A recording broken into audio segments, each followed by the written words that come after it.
Hi guys, so it's already 3 a.m.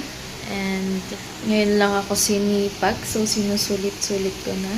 Okay, ito yung current itsura ng dorm. So like, magulo siya guys. Ayan. Magulo siya kasi tinanggal ko lahat ng gamit. And ang logic dito kung ba't nandito na siya, kasi wala kaming talagang table. So, kung ano yung study area namin, doon na din kakain. Or dito na lang din kakain, no? Dito banda.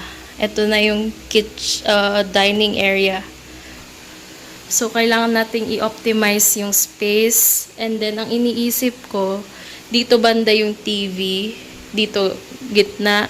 And then, separated siya by this one. Lagay natin doon. And this room is separated by that. And, eto, sa dining area, dito sa may corner na dyan, andito tong malaking mirror na to. So, yeah. Ita-timelapse ko siya. Manood na lang tayo. So, first stop, let's tie our hair and sweep the floor. Here, I'm just moving the big rack and the TV cabinet.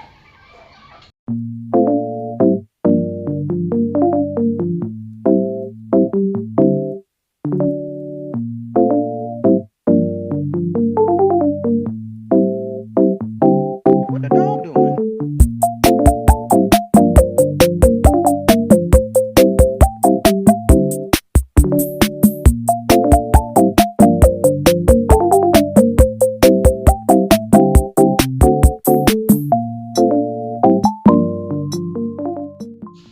Next, I'm gonna move the mirror, then the big couch.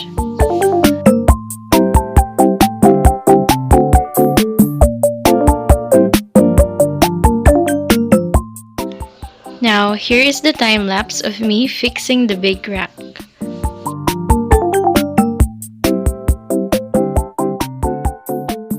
And then here I am cleaning my microscope and putting my books on the second compartment.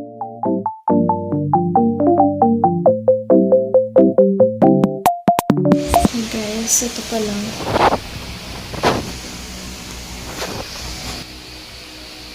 Dito siya banda. I-clear natin yung nandun. So, ito, hinugasan ko yung mga lalagyan, mga storage boxes.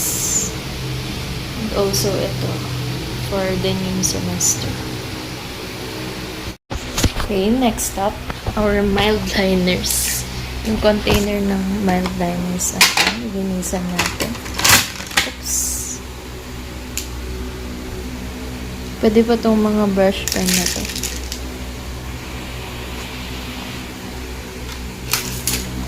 Ito rin, medyo madumi rin siya. So, sprayan natin ng alcohol to sanitize. Oops.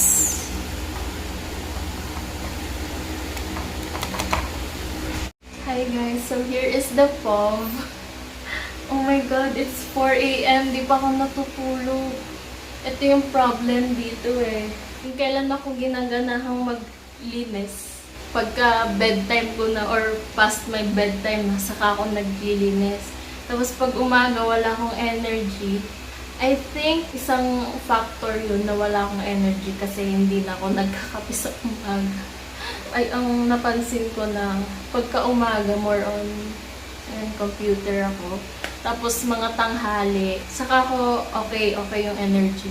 Like, kaya pa yung medyo mataas, mga 11 or 10 onwards. Pero, kapag mga 5, 6, 7, 8, 9, 10, doon mababa yung energy. Tapos bigla na namang aakyat.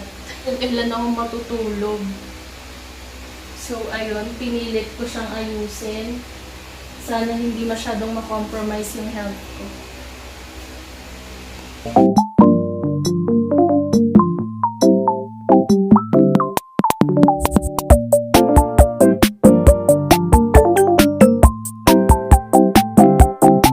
Nilipat ko lang yung mga gamit dyan. Yung iba, inayos ko.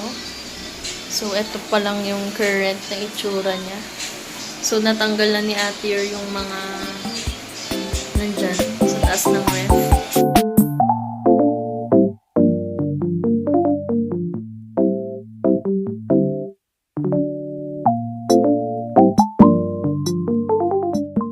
Okay, now it's day 2 of cleaning.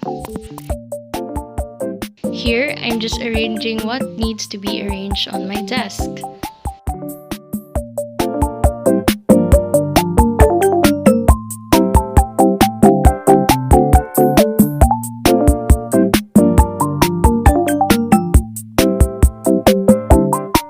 Guys, it's 3 a.m. and we already finished this one, arranging this one.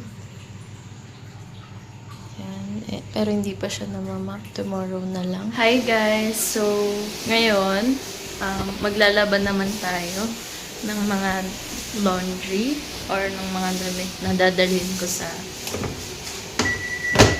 papunta sa school. So,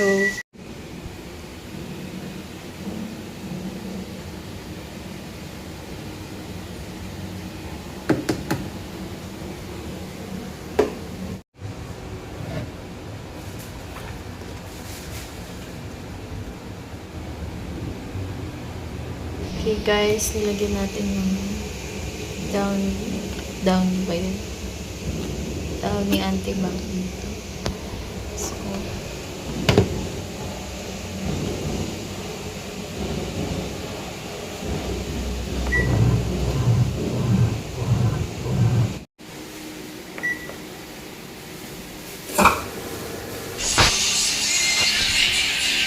next, ito namang mga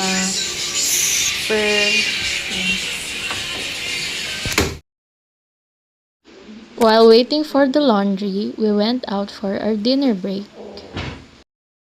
We ate cheesy corn. It's so yummy and so delicious. And we also ate palabok. Here, I'm gonna try on the cheesy corn. Cheesy corn is my favorite. It's so salty, so sweet.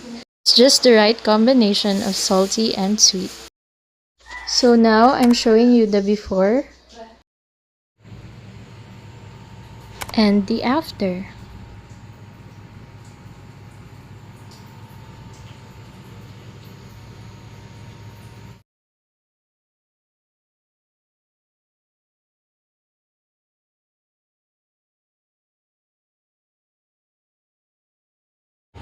Good night guys, it's 3 a.m.